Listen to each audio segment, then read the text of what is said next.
A very good morning to you. My name is Herman Pretorius, and I'm the head of strategic communications for the Institute of Race Relations. And I want to welcome you to today's presentation, a webinar on what SA can be, a theme that has strongly emerged from the IRR's research over the last year, indicating that this country retains its significant potential to become a beacon of freedom and prosperity for everyone. Today, I will share with you some of the data that has come out of the IRR's latest public opinion surveys. Annually, the IRR conducts these surveys on a range of issues to present a realistic, fair, and data-led interpretation of the real state of South Africa. Today, we will focus on an opinion poll survey that was conducted over the end of September and the beginning of October this year, around 100 days into the existence of the Government of National Unity following the May elections. Let me start with a presentation, and we will see where the data leads us. First of all, it is important to note that 4 themes will emerge from the data you will see today. Firstly, there is a basis for hope. Secondly, there's the GNU Opportunity. Thirdly, we find the foundations of unity. And fourthly, new common ground. We start with a basis of hope. On a regular basis, the IRR asks South Africans about the state of their lives. And we do this predominantly through 2 overarching questions. Firstly, we ask the question, is your life better than, the same as, or worse than 5 years ago? The data on your screen tells an interesting story. Over 2022, 2023, and 2024's data, we see a steady decline in the number of South Africans saying that life has become worse over the preceding 5-year period. This is accommodated and answered somewhat in the middle category of the same, South Africans seeing no real change in their circumstances, increasing from 20% in 2022 to 23% a year later to the 27% we see in our data this year. On whether life has gotten better, we see a slight uptick from 2022, yet for 2023 and 24, these numbers remain the same. This decline in South Africans saying life has gotten worse is quite striking. It is perhaps a conditional optimism or a wary realism, but we find it to be connected to the political changes, particularly those of the ANC's loss of a majority and the creation of the Government of National Unity after the May elections. The second question we ask is looking ahead at the next 5 years. Do you think life 5 years from now will be better than, the same as, or worse than today?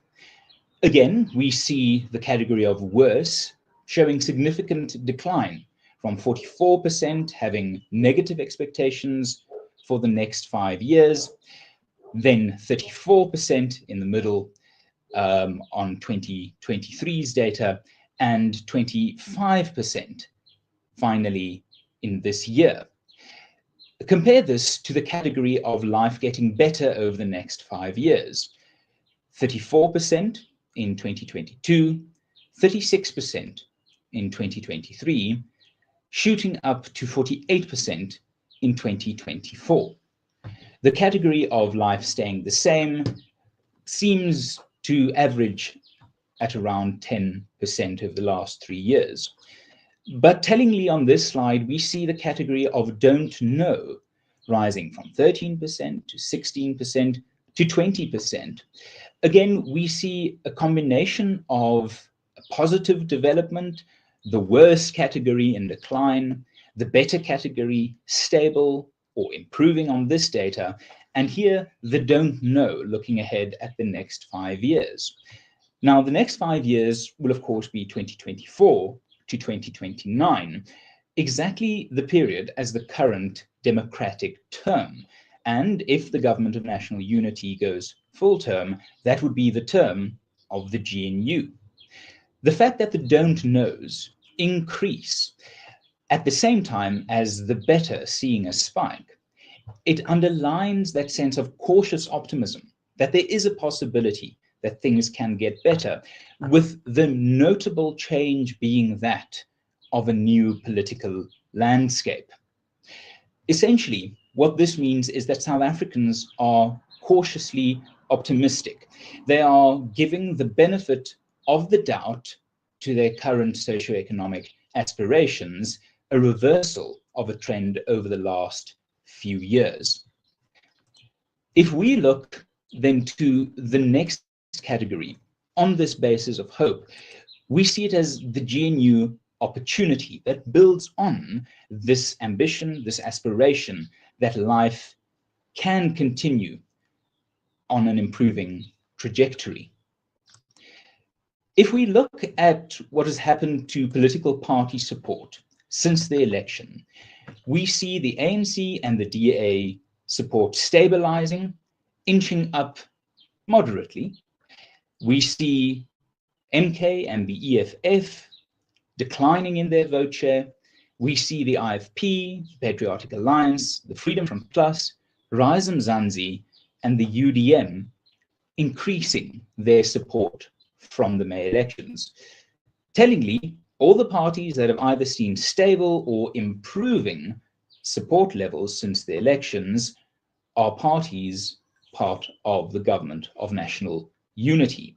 By contrast, MK and EFF being the most prominent leaders of the opposition, the Progressive Caucus that forms 30% or roughly 30% of the electorate in parliament, have seen their vote share decline. This is, of course, an indication that there seems to be an initial approval of the government of national unity. But this approval isn't anything to blow the lights out. This is cautious approval, particularly if we look at the DA's support that has remained consistent around 22% since May. Heading into the election, the best data indicated that between 20% and a quarter of DA voters would be very unfavorably disposed to a DA coalition with the ANC. And yet such a coalition has emerged and the DA's support has remained stable. This isn't to conclude that those concerns from DA voters that an ANC-DA coalition would be selling out. This is a bit of a wait-and-see situation, where the DA's support has shored itself up to a solid level, echoing its own performance in the 2024 elections. And the same with the ANC is remaining stable. We see a stability of support for these two leading parties, cutting through to that cautious optimism that we saw in our initial data on life being better today versus 5 years ago or 5 years from now. The GNU party should look at this data and feel encouraged, but not complacent. The GNU seems to have earned the political right to exist, but as we will see later in the data, that right is one that can be democratically rescinded given the right circumstances.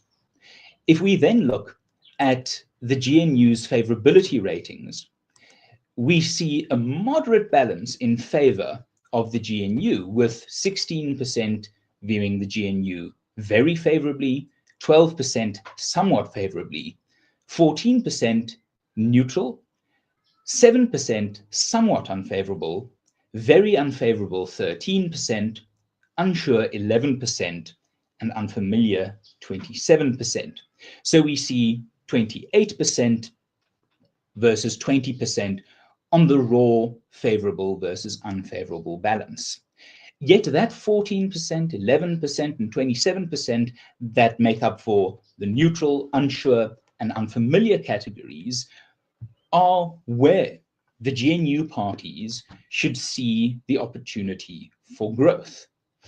Currently, this represents that same wait and see situation that our data has indicated exists in the hearts and minds of South Africans.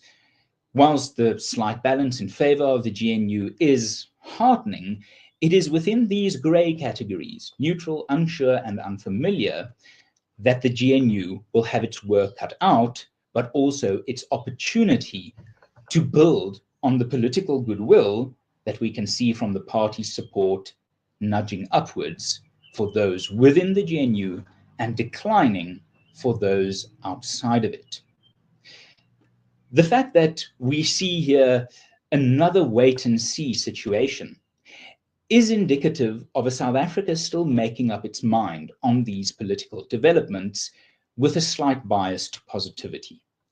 And why that might be the case in terms of the GNU's own situation emerges when we delve deeper into what the preferences are politically in terms of the GNU. On the question of, do you prefer the new GNU government to the previous ANC-only government, we see 63% of South Africans positively responding to that question, with 29% responding negatively. Now, these numbers do not add up to 100%, as we have excluded undecided and uncertain voters for purposes of the data representation here. So we see a 2-to-1 favorability here of the GNU being more preferable to an ANC-only government of the type that preceded it. Delving into the other two parties around which this coalition of government, the coalition of national unity is structured, the DA shows a similar favorability situation. We see here another 2-to-1 favorability on the question, do you like it that the DA is part of the GNU, with 64% of South Africans agreeing and 28% of South Africans disagreeing. If we then look at the IFP situation, we see a slightly declined favorability situation, but still close to a 2-to-1 ratio, with 58% of South Africans saying that they like that the IFP is part of the government of national unity, with 31% saying the opposite. We then turn to the opposition to this GNU. And whilst the favorability or approval situation remains positive for the GNU, it is here that the data does indicate that risk of complacency for GNU parties. On the question of, do you approve or disapprove of the Progressive Caucus alliance between the EFF and MK, we see approval of 34% and disapproval of 55%. Now, that should not be translated into 34% support. It is possible to approve of the Progressive Caucus without supporting it. It is possible, for example, to believe that the EFF and MK should form a unitary opposition rather than a fractured one, without expressing support for either the EFF or MK.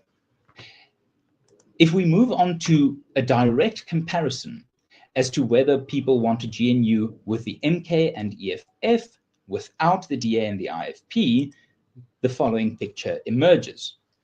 27% prefer such a GNU with the MK and EFF without the DA and the IFP, with 52% saying the opposite, preferring a GNU with the DA and the IFP, but without MK and the EFF. Now, 52% is, of course, a majority, but it isn't a very comfortable majority, particularly if we take into account that over the last 3 decades, the ANC, from a dominant position, has faced a similarly mobilized and dynamic opposition, with 27, 25, 30% constituting the ANC's opposition and the ANC maintaining its majority. And yet the voters, through the 2029 elections, the 2024 elections on the 29th of May, allowed part of the 30% of opposition to cross over the aisle to become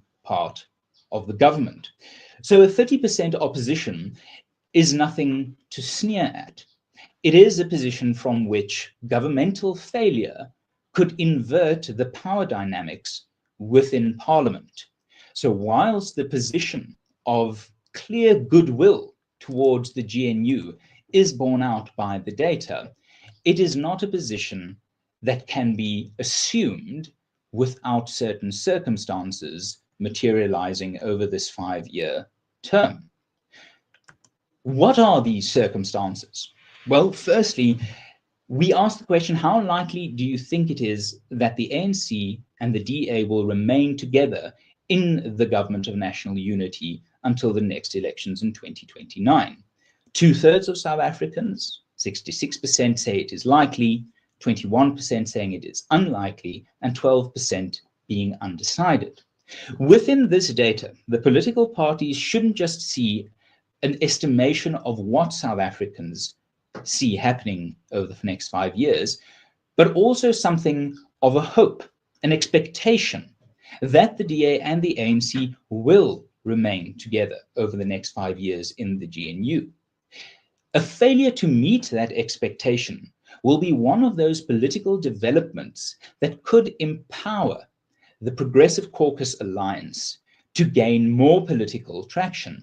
Because within this 60%, like a 66% indicating a likelihood of the ANC and the DA maintaining the GNU for a full term, there is the baked-in disappointment that would have political consequences were that not to occur. All of this taken together could lead us to a slide from our 2023 data, where we ask South Africans who weren't intending to vote why that might be the case.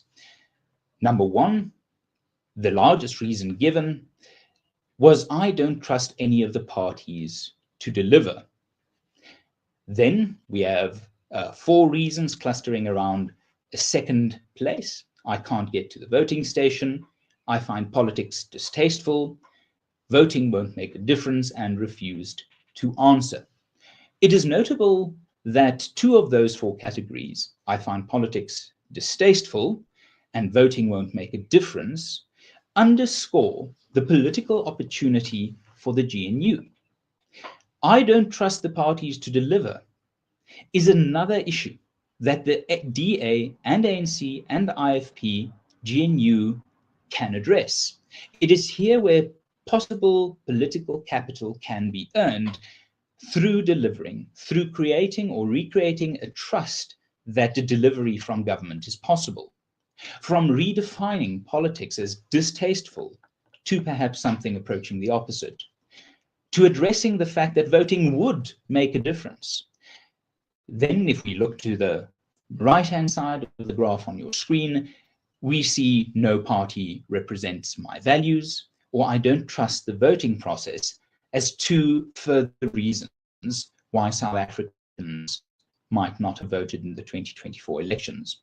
These also form part of a positive collective of opportunity that if the GNU succeeds in delivering, it will be able to bring down these numbers and change its own favorability situation, as we saw earlier, with 14%, 11%, and 27% being either neutral about the GNU, unsure about the GNU, or unfamiliar with it. In perhaps jargonistic terms, we can say that the upside potential for the GNU is enormous. It starts from a strong basis. It starts from that basis of hope, and it starts with political goodwill that has rarely been seen in South Africa. This represents the GNU opportunity as we see it. Now, how would the GNU take this opportunity, and what would be the result of it not taking it? Well, this comes down to whether the foundations of unity in South Africa can be utilized to ensure a consensus and a common ground emerges. To delve into the question of the national unity, is to delve into the prickly issue of race relations in South Africa. And consistently over the last decade, IRR polling has found that a majority of South Africans believe that race relations have improved between the different races in South Africa over the last 30 years since 1994. A majority of 53% say it has improved, stayed the same, gains the support of 11%, became worse, 29%, and 7% undecided. Yet this isn't the only data that indicates how South Africans see the situation, but it is useful to unpack it in racial terms.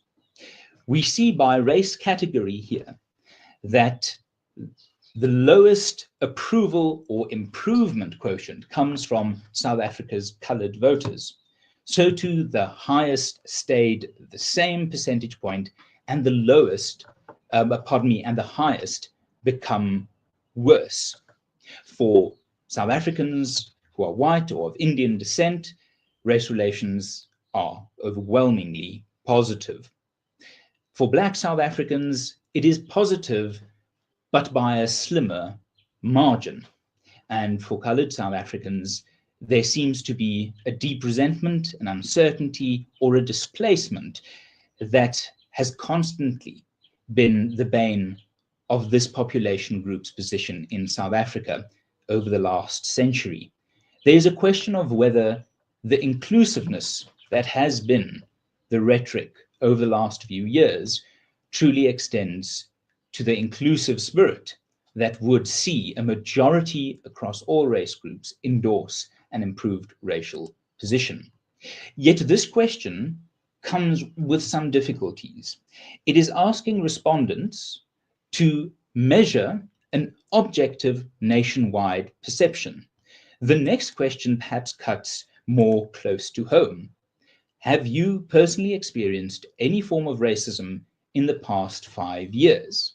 This question doesn't ask whether South Africans see the picture of racism from a broad angle or from multiple angles, but simply from the experiential.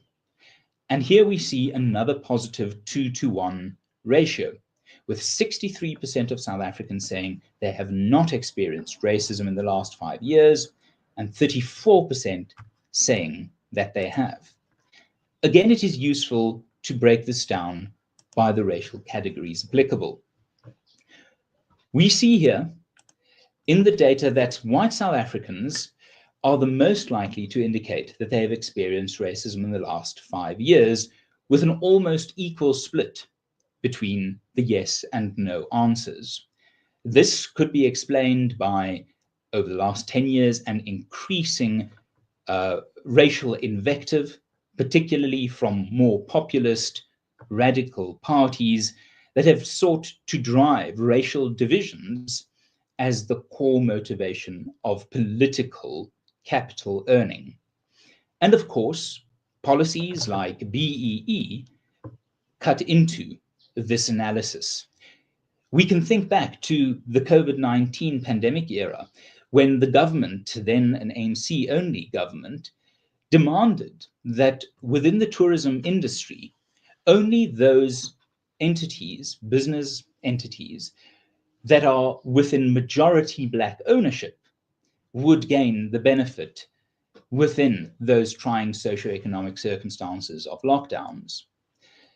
That was an issue that likely drove the sentiment of experiencing racism, building on a tide of discrimination that causes racism to be experienced by white South Africans, but as we will see later, hasn't dimmed or eroded the racial goodwill that exists. If we then look to the next question of testing the smaller political manifestations of racism, the type that has driven political rhetoric to be divisive, we ask the question, all this talk of racism and colonialism is by politicians who are trying to find excuses for their own failures. Do you agree or disagree with this statement? As we can see, a vast majority, 67% agree with the statement, seeing the dangerous political game playing, the dangerous racial invective, the dangerous racial division being considered insincere and part of political point scoring rather than any sort of political progress. We can break this question down by racial category as well, and it is, of course, no surprise that white South Africans agree with the statement to a very large extent, and it is no surprise that Black South Africans agree with the statement, but to a lesser extent than other race groups. After all, Black South Africans have been the primary historic targets of racially discriminatory practices, and colonialism being an exclusionary socio-economic strategy. And yet, overall, the situation remains healthy. 60% of South Africans, particularly Black South Africans, seeing racial blame games as part of covering up political failure is something that underscores and underlines the health of race relations in South Africa. But the most telling question on race relations is this next one. Do the different races need each other for progress? And should there be full opportunity for all? A resounding endorsement by 87% of South Africans, agreeing not only that there should be racial collaboration, that there is racial shared interest in a successful South Africa, but also that opportunity shouldn't be the exclusive province of one group over another. Again, we can break this down by racial category, and a much more unified picture emerges, with Black South Africans to the tune of 84% agreeing with the statement that the different races of South Africa need each other and that there should be opportunity for all.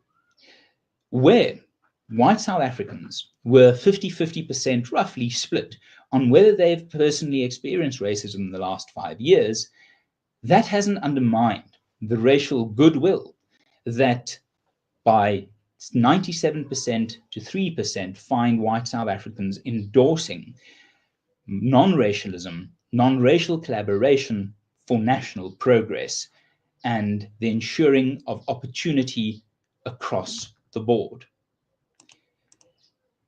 The question then of what opportunity means, and particularly how it cuts through to race relations, becomes the next point to address. This is where this question comes in. With better education and more jobs, the present inequality between the races will steadily disappear. Do you agree or disagree with this statement? 75% agree, with 20% being in disagreement. This is a consistent number of the mid-70s that the Institute has found over many years of polling on this exact question. There is a consensus that the racial disparities that do exist should be addressed through a socio-economic approach that is about opportunity rather than simply vengeance or wealth redistribution. This isn't a country that is endorsing radical transformation policies, despite desiring that transformation to occur. So whilst politicians might diagnose the desire for the transformation of racial disparities into opportunities for all, the means by which to do so is not the means that has over the last 2 decades dominated economic, labor, and transformation policies. Rather, we should look to socioeconomic drivers of disparities, and we can break this down by racial categories. Across the board, the positive endorsement of jobs and educations, the drivers of upward social mobility, the drivers of socioeconomic opportunity, being the preferred route to tackle the remaining racial disparities that has accumulated over South Africa's history. Taken all together, we see a situation where the foundations of unity emerge, where race relations are sound and positive, yet not something, again, to be complacent about. There is a way in this data and in the opinion of the vast majority of South Africans to address the disparities that we see, to address the racialization of poverty that has emerged as a consequence of our history. But that is to find a new common ground based on the significant extent of socioeconomic overlap in terms of aspirations across all South African groups. We ask regularly the question, what are the two issues you think should be top priorities for the government? These are provided to respondents in a randomized fashion, so there is control for some listing bias. And consistently, whether it is the IRR's polling or whether it is polling from political parties or other entities like the Social Research Foundation or the Brenthurst Foundation, we see unemployment and job creation towering far above all other considerations. And this, of course, tallies up with the desire for a constructive approach to racial disparities in the socioeconomic sense. Just as 75% of South Africans agree that jobs and education is the way to make South Africa's races play on equal footing with equal opportunities, that is mirrored in this desire for unemployment and creating jobs to be the top issue for political parties and government. And it is pleasing that in the last election campaign, the issue of jobs became a key element of all political parties, of all political and ideological identities. So there is a consensus on what is important in South Africa, and there seems to be a consensus on what isn't important. We could look at those first red categories: unemployment and creating jobs, the abuse of women and children, crime and safety and security, corruption, electricity and load shedding, illegal immigration, and education. All of these score in the double digits in terms of the national priority. And we see all of them related to the question of socio-economic security and upward mobility. Education isn't on that list for the sake of education, but because education can empower. Illegal immigration isn't on that list for the sake of xenophobic distaste, but because immigration represents a proxy of many issues. Immigration isn't just one issue. It is an issue of housing, of education, of service delivery. It becomes more than simply an attitude on racial or ethnic grounds. So whilst it is an issue, and whilst it must be understood as an issue, it is critical not to forget that illegal immigration is the hot topic it has become because of a lack of the transformative opportunities that South Africans desperately desire, and that the GNU could earn enormous political capital from providing. It is notable that the more weaponized issues of racism and land reform fall markedly low, consistently over many years, with land reform being considered a top priority by only 1% of the population, and addressing racism being a top priority for only 2% of the population. There emerges, therefore, an idea that on this foundation of unity, of sound race relations, and there is a consensus on job creation and unemployment being the issue that can unleash South Africa's potential and see the equality of opportunity desired materialize. So the question then is, if these jobs can be created, who should they go to? Is the going seen as racially charged, politically charged? Well, no. On the question of whether there should be job creation or there should be social grants, we don't see a classist fueled division. In fact, we see another ringing majority endorsement in favor of job creation, directly measuring whether empowerment, the empowerment that is desired, should come through job creation or social grants. 83% of South Africans prefer a focus on job creation, with 10% on social grants. Now, this isn't to disparage social grants as a means of empowerment, but it is to identify it as secondary to the core priority of job creation that South Africans consider across the board as the highest priority and the key to unlock the race relation potential in the positive sense in a country that truly works for all its citizens. We can break down this question of jobs versus social grants by race to indicate that there is cross-racial appeal. We often see on some platforms or through some argument made that Black South Africans are perhaps more in favor of social grants than job creation. That is certainly the rhetoric that has quite often emerged informally and on the ground in the heat of election campaigning.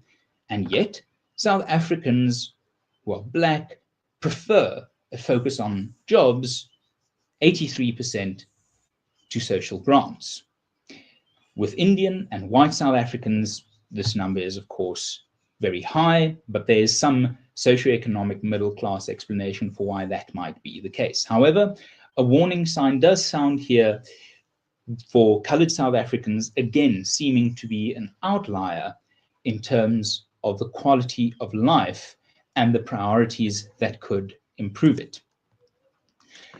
If we then agree as South Africans about jobs and education, opportunities being the route to eradicate racial disparities, if we agree that unemployment and job creation should be the number one priority of government, if we agree that it is vastly preferable for a government to focus on jobs compared to social grants or a welfare state, what do South Africans see as the solution? In short, where do jobs come from, according to South Africans? Here we ask the question, many people in South Africa are without work. Which one of the following two ways do you believe is the best way to create jobs? Option number one, with 63% support, is the government must remove barriers to economic growth and allow businesses to create jobs. 33%, a third of South Africans, opt for the second. The government must create more public sector jobs paid for through higher taxes. There is a clear majority, another 2-to-1 ratio of South Africans endorsing a pro-growth socio-economic program. We don't see racial discrimination in these preferences. We don't see class-based arguments in these preferences. We see the common middle-class aspiration of upward social mobility across these policy priorities, and we see it emerging very strongly as the basis of a new socioeconomic consensus, where the GNU, as long as it is in power, can earn political capital, can build on that basis of hope, of goodwill politically, the sound race relations we see in this country, to understand that the divisions of race no longer determine the policy solutions of the future, if that ever was the case. We see a socioeconomic aspiration overlap that is remarkable and that is also weighted in favor of a choice-driven policy framework. Businesses versus the state as job creator comes down to market choices, to the fragmented, often chaotic, but creative and dynamic operation of a freer market, where obstacles to growth are not imposed, where transformation obstacles to growth are aggressively removed in terms of BEE, affirmative action policies that are not high priority and erode the ambition of a growing economy with creating jobs as a focus. In fact, we see this consensus on who creates jobs in a 2-to-1 ratio, with businesses, whether small, medium, or large, being the preferred driver of job creation. And if you don't want to take the word of the South African people on it, perhaps we could take President Ramaphosa's words on this. In February 2022, he said this: "We all know that government does not create jobs. Business creates jobs. President Ramaphosa was right when he said this. It is just worrying that this truth has thus far been prevented from cutting through to the reality of the top priority of South Africans, that is, job creation." With the jobs being created, assuming that they happen, that they are the national priority, as the data clearly indicates, we can then ask, but who should be given these jobs? In fact, we did ask that. Upon asking the question, who should be appointed to jobs in South Africa, we gave respondents 4 options. Number 1, appointments should be made on the basis of merit, but there should be special training to help previously disadvantaged groups. Number 2, all appointments should be on the basis of merit alone, without any special training being available. Number 3, only Black people should be appointed to jobs for a long time ahead. Number 4, only Black people should be appointed until those in employment are demographically representative of the entire population. The data speaks clearly that the ambition of labor reform legislation has been at odds with what South Africans want. There isn't a majority ambition for a race-based preferential program of Black South Africans being considered more deserving of jobs than any other South African. This isn't reflected in the goodwill of race relations, in the commitment to unified prosperity and success and collaboration, nor explicitly on whether the racial transformation targets that has hampered investment, that has hampered productivity, and that has allowed corruption to become such a destructive force in our economy. This is based on a false assumption about what South Africans want. There is a moderate, pragmatic majority for appointing on the basis of merit with the additional obligation, for opportunities to become more available. Again, with South Africans to the tune of 75% saying that racial disparities will disappear with jobs and education becoming more readily available, we see that same opportunity-based attitude emerging from this data here, where the transformative rhetoric clashes directly with the desire of jobs to be created and jobs to be earned on merit, with good conscience, goodwill, bona fide welfare support, and empowerment where needed. There is no question that opportunities in South Africa have been denied, and it is time that that stops. Whatever basis might have been given over the last century, it is no longer worth it. It has never been worth it, and South Africans deserve and desire government policy that reflects an opportunity-based society rather than a state-based society that sees them as subjects with interests rather than as citizens with aspirations. We can challenge the current empowerment idea directly if we heed the 81% majority in favor of this next question. In your opinion, would tax-funded vouchers for schooling, healthcare, and housing be more effective in helping you get ahead than current affirmative action and BEE policies, which focus on management posts, ownership deals, and preferential tenders? By a damning 81%, the current approach of a top-down, engineered, cynical, race-based transformation agenda is rejected by South Africans, South Africans want empowerment, want to see the lack of opportunity transformed into a prosperous opportunity-based economy. And they want that to be driven by choice-based initiatives rather than state diktat. We often hear that affirmative action and BEE policies are here to address the inequalities of the past, but they have failed and the people have lost patience. We do not need to see further BEE policies and affirmative action policies. In fact, the opposite.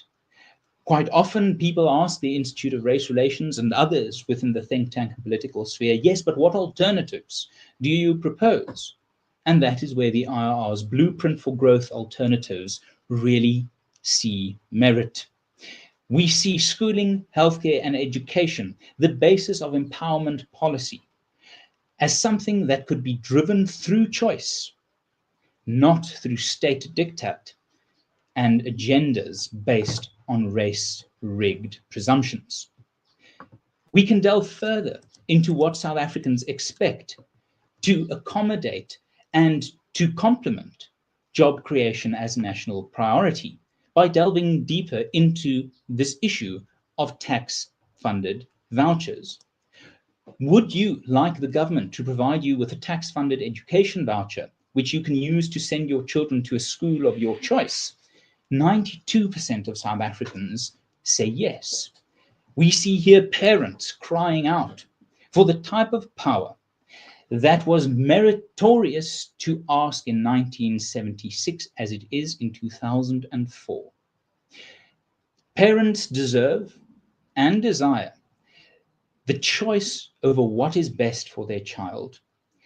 We see here a choice-driven, opportunity-driven attitude from South Africans, not a state-down, opportunity-denying situation. We see citizens with aspirations. We don't see subjects with interests. The same goes for healthcare, where the NHI has sought to win the argument, failingly so, that big state, big government involvement, more bureaucracy, more centralization of decision-making, more behemoths channels of funneling the hard-earned incomes and the aspirational incomes of those yet to make it to the middle class. That has been the basis of the NHI argument. It is rejected by a stonking majority of 83% of South Africans, preferring the choice-based voucher system where opportunity can be made available rather than equality downwards mandated. We can see opportunity in this country as long as the government of national unity in this democratic term sees that it is choice that gives agency and dignity on issues like healthcare, not yet another government bureaucracy that'll become the ESCOM of healthcare. And then on the housing issue, do South Africans want the freedom to choose their housing situation, whether it is to build, to buy, or to rent their own housing? The answer is an overwhelming yes. If we see that empowerment can happen and that there is a preferred option for that to happen in South Africa, there is no reason why the transformation, the non-racial transformation of opportunity in this country cannot eradicate a century of race-based failure within a generation. If we then take this back to what this might mean for political parties, we asked this question. You are more likely to support a political party that promises either to remove barriers to economic growth, to allow businesses to create more jobs, or a party that promises higher taxes to pay for more social grants. 83% of South Africans want an opportunity economy, not a handout economy. Social support, welfare support have their place, but they will never replace the dignity that lies in the desire for opportunity and agency to drive South Africans from all backgrounds towards upward social mobility. The argument the data then shows the following. Jobs is the national priority. Jobs is considered the basis of equality and the basis of empowerment for all. To expand empowerment via choice-driven policy is to ensure that opportunity becomes real for every South African, not just those at the tinkering levels of preferential procurement, management deals, and ownership, the exclusive province of the haves in a country with desperate and hardworking have-nots excluded from the economy for a century. We see from this national priority of jobs and empowerment the desire for a choice-driven, opportunity-based economy where all races see within themselves and other racial groupings partners, not enemies, something that the political class of South Africa are perhaps by now ready to embrace. The result we see is a consensus of new common ground, from hope in a better life, from a political opportunity to earn the right to govern and to remain in power or regain power. We see the foundations of unity on social issues. All of these emerge to form a new consensus of what the GNU can accomplish given the right decisions. Our key takeaways, therefore, are as follows. Due to the scale of political changes triggered by the 2024 elections, the data indicate a renewed, if fragile, hope that life can get better over the course of the 2024-29 democratic term. Secondly, the GNU has accumulated and maintained notable political goodwill, the foundation of an unprecedented opportunity to deliver popular, evidence-based policy reforms. This will unlock further political support for GNU parties through winning the argument and winning the trust of socio-economic upward mobility being the core of what South Africans want. Thirdly, race relations in South Africa remain positive and sound, ensuring the fertile ground necessary to establish a coherent and cohesive socio-economic national interest and unity.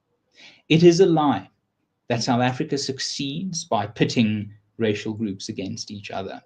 It has always been a lie that has led to vast, inhumane injustices in our country's history, and it has overstayed its welcome.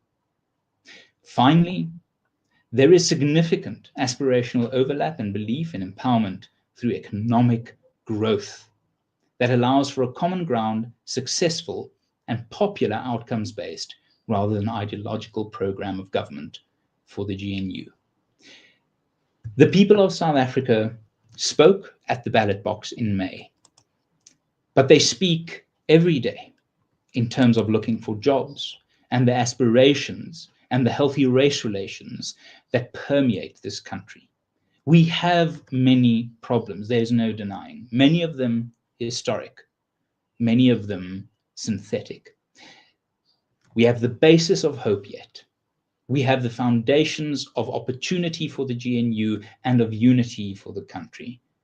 And we have the common ground necessary to bring reform, to bring choice, to unlock a growth, to make economic policy not about where the state should intervene, but where the ordinary citizen can be empowered in a non-racial, constitutional, and moral way.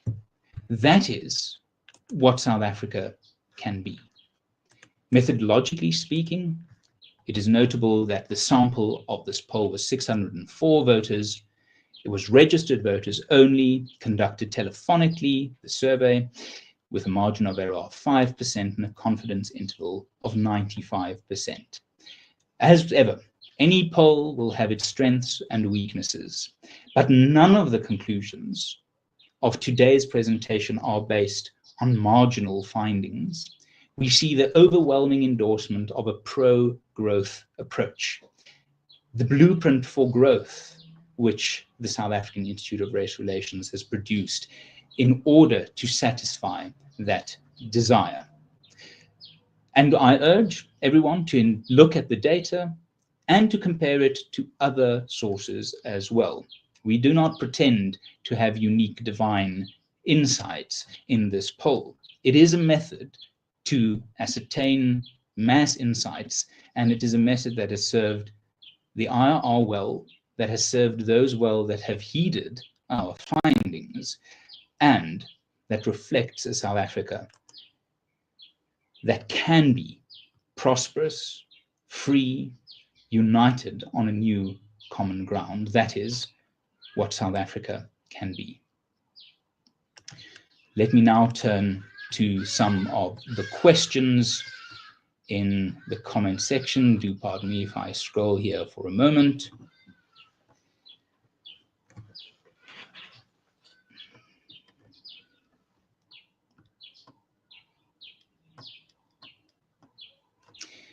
Nicola de Jager asks, have you looked at or would you consider looking at race perceptions and relations of university students in particular? It may be worthwhile looking at the increasing influence of teaching the US exported critical race theory to our campuses. Yes, we have looked into that. We are continuing our work into that, but we find that these attitudes of non-racialism, of collaborative race relations are not exclusive in terms of any particular race group. They do permeate over time, they remain stable over time, so they remain the foundation of unity. And these tertiary institutions of learning would do well to heed that they are not there to act as racial training wheels for specific theories about how racial groups can be pitted against each other. They are there to provide South Africa with the skills necessary to succeed. I would urge them to do that. We are urging them to do that. We have published on the issue of critical race theory over the last few years, and it is a very valid point that it is important. It doesn't take account for the South African situation, and it doesn't take account of these unique, healthy race relations we've seen. Next question, how can the vast disparity between population growth and economic growth, i.e. job creation, be addressed? It is perhaps not too clear from the data, but it is a point worth making, that China and India over the 1970s and 80s saw at the same time socioeconomic booms as well as population booms. There isn't an inherent population limit on economic growth if growth is approached through the right means. If you think about it this way, a country with more people is a country with more consumers, more potential workers on both sides of the supply and demand arrangement. So there isn't an inherent cost of large population. That is unfortunately a conclusion that flows forth from a very a limited interpretation of socioeconomic value. An economy isn't a cake. An economy is an ecosystem that can either expand or contract, but it isn't a cake that needs to be divided equally between the set number of people here. Of course, immigration should be controlled, borders should be secured. Those are some of the basic foundations of the modern nation state. But the problem in South Africa has never been population size. It has been whether the sizable population has had access to economic opportunity to provide into the system and to participate as a consumer. So the population question is secondary to socioeconomic concerns of barriers to fulfilling economic potential, participating in the labor market, opening a business, managing it successfully, having tax incentives available, a stable energy grid, infrastructure, the works, the things that businesses need to operate. So those are the real inhibitors to growth. I will take two more questions. Stuart Pennington asked, explain tax-based vouchers in more detail, please. I would refer anyone interested in this issue of tax-based vouchers to look at the IRR's blueprint for growth papers that we have been publishing this year. In short, a tax-based voucher system is based on the assumption that the state can provide the resources for welfare support, but then individuals must have the choice how those resources are spent, rather than government placing individuals in specific housing contexts or schools or healthcare. The government provides the resources available, and then the individual utilizes those vouchers for fixed purposes. A schooling voucher system would work along the lines of learners being allocated a voucher for their annual studies, and that voucher can then be spent at any choice that the parent or the guardian might exercise. It is about making sure that the billions and billions of rands spent on social support, on healthcare, housing, and education still remain in place, but rather than having a top-down approach where the individual is stripped of their agency, treated as cattle rather than an individual, the idea of the vouchers is to harness public spending more effectively and put it at a choice-based level for South Africans who desire it to make their own choices. But I do urge everyone to investigate the full research on this question from our Blueprint for Growth papers. Then a final question. Is there a detailed demographic of the group surveyed, racially employed, and level of income? Yes, there is. It wasn't included in this study. I will make sure that they are published on the IRR's website. Let me conclude then today's session, and I want to thank you for your time. We stand on the cusp of opportunity. We have always stood on the cusp of opportunity in this country.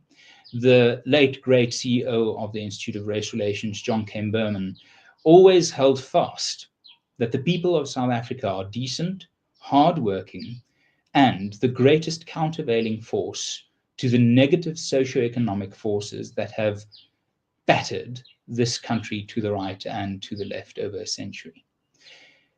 There is significant hope, but hope isn't self-fulfilling. There is a wealth of aspiration that overlaps across all racial groups. And this is perhaps a message to the government of national unity, the parties that comprise it, and those who voted for those parties. Do not let this moment slide. Do not let this unique opportunity go. It is unknown in South African history to have this level of political goodwill, aspiration, sound socioeconomic relations and aspirations. To let this moment go would be a travesty. It wouldn't be the end of South Africa. We've come back from worse. But it would be a real ache to the heart of every South African that knows in their bones, in their day-to-day, that what South Africa can be is a country of prosperity and opportunity. It won't be easy, and the government shouldn't expect it to be so. But instead of seeing the people of this country as subjects with interests, I urge the government to see the people of this country as citizens with aspirations. Allow those aspirations to drive growth, and the problems will start solving themselves. South Africans are dynamic problem solvers. We've been that forever. We want a South Africa that works. We want to build what SA can be. I thank you very much for your time this morning. God bless.